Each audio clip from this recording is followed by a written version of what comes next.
Hello everyone. मैं आप सभी की ज्योग्राफी टीचर आज के इस वीडियो में आप सभी का स्वागत करती हूँ। पिछले वीडियो में हमने ग्लोब अक्षांश एवं देशांतर जो कि एनसीईआरटी क्लास 6 का भूगोल का दूसरा अध्याय है का एक्सप्लेनेशन वीडियो मैंने बताया हुआ है। जिस किसी ने भी नहीं देखा हो वह चैनल पे जाके इसका एक्सप्लेनेशन वीडियो जो कि मैंने लाइन बाय लाइन पढ़ाया हुआ है जा कर के देखें। आज के इस वीडियो में हम करने वाले हैं इस चैप्टर से जितने भी संबंधित वन सॉरी एक शब्द उत्तर वाले जो प्रश्न बन सकते थे वो मैंने आज की इस वीडियो में कंप्लीट कराया है। तो आज के इस वीडियो में हम इसी को जानेंगे, देखेंगे, समझेंगे और सीखेंगे। वीडियो को पसंद आए तो लाइक करें और हमारे वीडियो अगर आप हमारे चैनल पे नए हो तो चैनल को सब्सक्राइब करें ताकि इसकी नेक्स्ट वीडियो जो भी होगी उसकी नोटिफिकेशन आपको मिल जाए। और इन सभी के नोट्स पीडीएफ पाने के लिए और हमारे टेलीग्राम चैनल को ज्वाइन करें जो कि चैनल के डिस्क्रिप्शन में दिया गया है। और किसी भी तरह की कोई भी परेशानी या प्रॉब्लम होती है तो आप हमें कमेंट में करके बताएं। तो चलिए हम इसे शुरू करते हैं। पहला बोला जा रहा है, उसे क्या कहते हैं जो पृथ्वी का लघु वास्तविक रूप दर्शाता है। तो जो पृथ्वी का लघु मतलब छोटा और वास्तविक यानी सही सही रूप जो दिखाता है तो कौन सा है? ग्लोब है। उसे हम क्या कहते हैं? ग्लोब कहते हैं। दूसरा है, एक सुई ग्लोब में झुकी हुई अवस्था में स्थित होती है, क्या कहा जाता है? एक सुई जो है ग्लोब में झुकी हुई अवस्था में होती है। इस प्रकार जो हमने ग्लोब में देखा था ये जो है ना, इसे कहते हैं अक्ष कहते हैं। अक्ष कहते हैं। अब है तीसरा नंबर, ग्लोब पर वे बिंदु जिनसे होकर सुई गुजरती है क्या कहते हैं?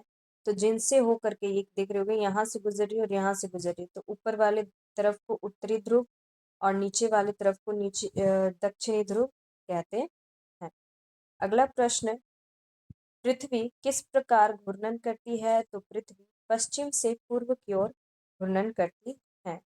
पश्चिम से पूर्व की ओर घूर्णन करती।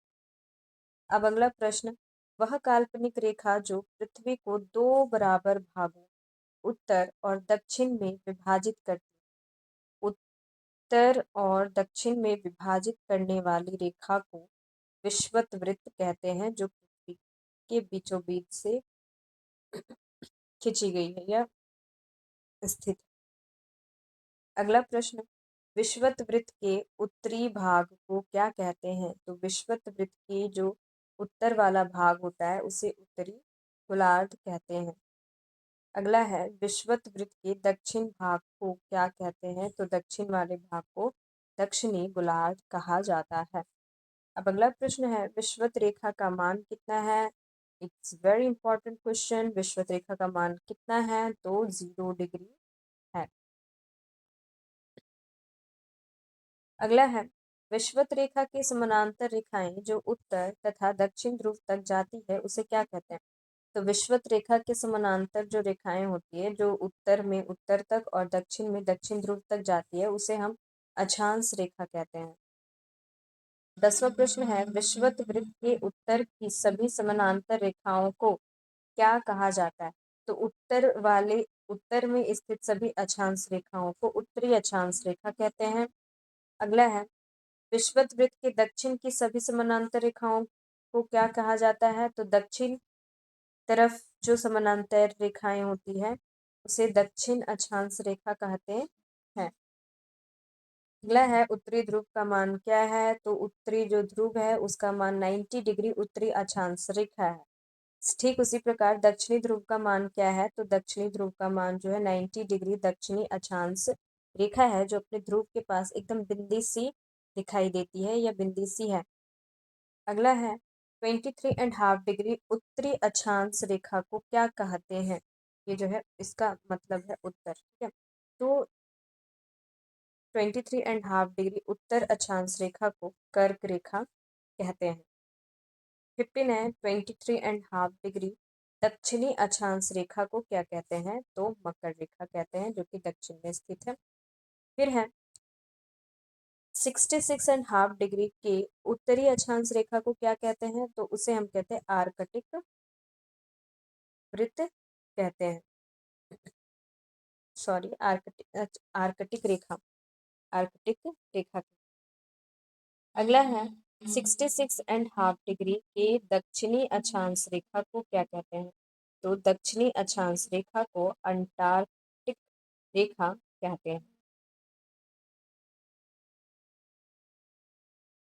18 जो है कहा जा रहा है कर्क रेखा एवं मकर रेखा के बीच वाले क्षेत्र को क्या कहते हैं? तो कर्क रेखा और मकर रेखा के जो बीच वाला क्षेत्र है उसे कटिबंध, सॉरी, उष्ण कटिबंध कहते हैं। उस क्षेत्र को उष्ण कटिबंध कहते हैं। 19 नंबर प्रश्न,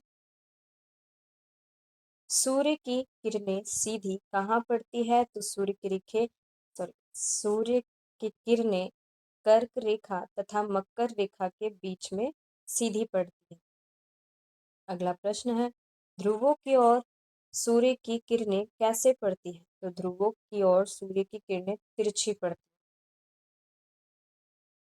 है। अगला है 21 उत्तरी गोलार्ध में कर्क रेखा एवं ध्रुव वृत्त तथा दक्षिणी गोलार्ध में मकर रेखा एवं दक्षिणी ध्रुव के बीच का क्षेत्र कैसा होता है? तो शीतोष्ण कटिबंध होता है। आगे का प्रश्न है वह रेखा जो उत्तरी ध्रुव को दक्षिण ध्रुव से मिलाती है कहते हैं। तो वह रेखा जो उत्तरी ध्रुव को दक्षिण ध्रुव से मिलाती है उस रेखाओं को हम देशांतरीय याम्योत्तर रेखाएं कहते हैं। यहाँ रेखा भी लिख सकते हैं या नहीं भी लिखेंगे तो भी चलेगा। फिर कहा जा रहा है आगे देशांतरीय याम्योत्तर के प्रत्येक अंश को किस में विभक्त किया जाता है? तो जितने भी अंश होते हैं उन्हें मिनट में और मिनट को सेकंड में विभाजित किया जाता है या विभक्त किया जाता है। अगला है देशांतरीय याम्योत्तर के बीच दूरी विषुवत वृत्त से ध्रुवों की ओर कैसी होती है? तो देशांतरीय याम्योत्तर के बीच की जो दूरी होती है वो विषुवत वृत्त से अगर हम ध्रुवों की ओर जाए तो विषुवत वृत्त में ज्यादा होंगी, लेकिन ध्रुवों के पास वो घटती जाती है, ध्रुवों की ओर घटती जाती है। अगला है सभी देशांतरीय रेखाओं की लंबाई कैसी होती है? तो सभी जितनी भी देशांतरीय रेखाएं होती है वो एक समान होती है, परंतु जो अक्षांश रेखाएं होती है जो विषुवत वृत्त के समानांतर खींची जाती है वो रेखाएं जो होती है वो एक समान नहीं होती है, लेकिन देशांतरीय याम्योत्तर रेखाएं एक समान होती है। अब अगला है प्रमुख याम्योत्तर रेखाओं का मान क्या है? तो प्रमुख याम्योत्तर का मान जो है 0 डिग्री है। अगला प्रमुख याम्योत्तर रेखाओं को क्या कहते हैं? तो प्रमुख याम्योत्तर रेखाओं को ग्रीनविच रेखा कहते हैं। यहाँ रेखाओं नेवर रेखा होगा, रेखा को क्या कहते हैं? तो ग्रीनविच रेखा कहते हैं। अगला है ग्रीनविच रेखा कहाँ से गुजरती है? तो ग्रीनविच रेखा जो है ब्रिटिश राजकीय वेधशाला यानी कि ग्रीनिच से गुजरती है। अगला है देशांतर रेखा पूर्व तथा पश्चिम में कितने अंशों तक फैला है? तो देशांतरी रेखा पूर्व तथा पश्चिम में 180 डिग्री पूर्व देशांतर में और 180 डिग्री पश्चिमी देशांतर में फैला हुआ है।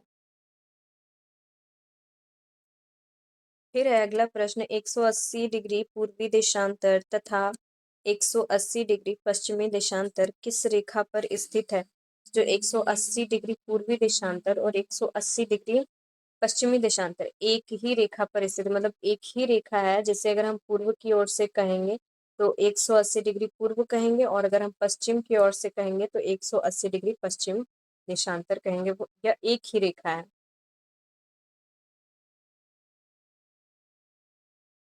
अब अगला प्राचीन काल में समय को मापने का साधन किसे माना जाता था? तो प्राचीन समय में जो हमारे बुजुर्ग होते थे वो समय को मापने के लिए पृथ्वी, चंद्रमा और ग्रहों की गति को मतलब साधन मानते थे। अगला है, पृथ्वी अपने अक्ष पर एक चक्कर घूमने में कितना समय लेती है? तो पृथ्वी अपने अक्ष पर एक चक्कर घूमने में 24 आवर लेती है। अगला है, किसी देश का समय निर्धारण किस रेखा से होता है? तो किसी भी देश का जो समय निर्धारण होता है वो उस देश के मानक याम्योत्तर रेखा द्वारा होता है। अगला, भारत का समय मानक याम्योत्तर रेखा जो है उसका मान क्या है? तो भारत का जो समय मानक याम्योत्तर रेखा है उसका मान 82.5 डिग्री पूर्व देशांतर रेखा है। फिर है, सभी देशों के समय मानक याम्योत्तर का समय किस रेखा द्वारा निर्धारित किया जाता है? तो ग्रीनविच या प्रधान याम्योत्तर द्वारा निर्धारित किया जाता है किसी भी देश का जो मानक याम्योत्तर होता है वहाँ का समय। कैसे होता है वो हमने चैप्टर में एक्सप्लेन किया हुआ है, आप लोग चैप्टर को अच्छे से देखें। अगला है, ग्रीनविच के पूर्व में स्थित देशांतरों का समय ग्रीनविच के समय से अधिक होता है या कम होता है? तो बोला जा रहा है कि ग्रीनविच के पूर्व में अगर स्थित देशांतरों का जो समय है वो ग्रीनविच के समय से अधिक होता है, और ग्रीनविच से जो पश्चिम की ओर होगा, ग्रीनविच से पश्चिम देशांतरीय जो होगा वहाँ का जो समय होगा वो ग्रीनविच के समय से कम होगा यानी पीछे होगा। अगला, ग्रीनविच के पश्चिम में स्थित देशांतरों का समय ग्रीनविच के समय से अधिक होता है या कम? तो कम होता है, जो कि मैंने अभी बताया।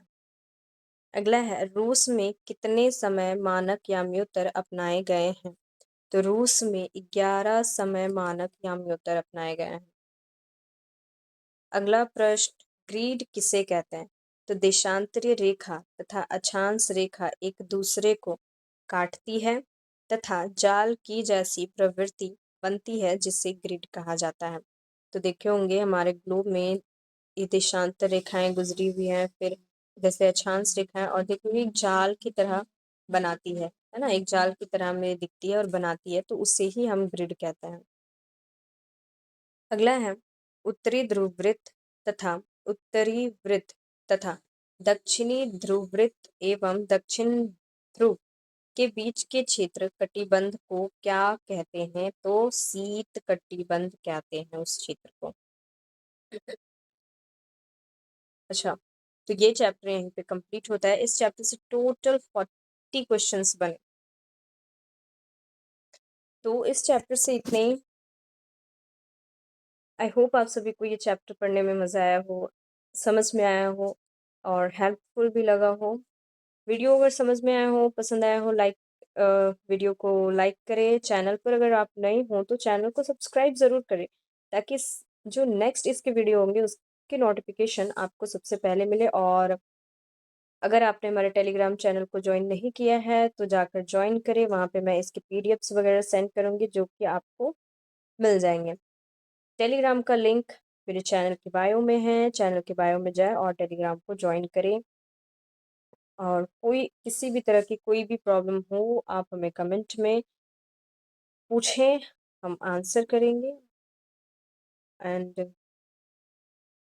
मिलते हैं नेक्स्ट वीडियो के साथ में, इसका अभ्यास प्रश्नोत्तर करते हुए हम। तब तक के लिए take care and thank you for watching.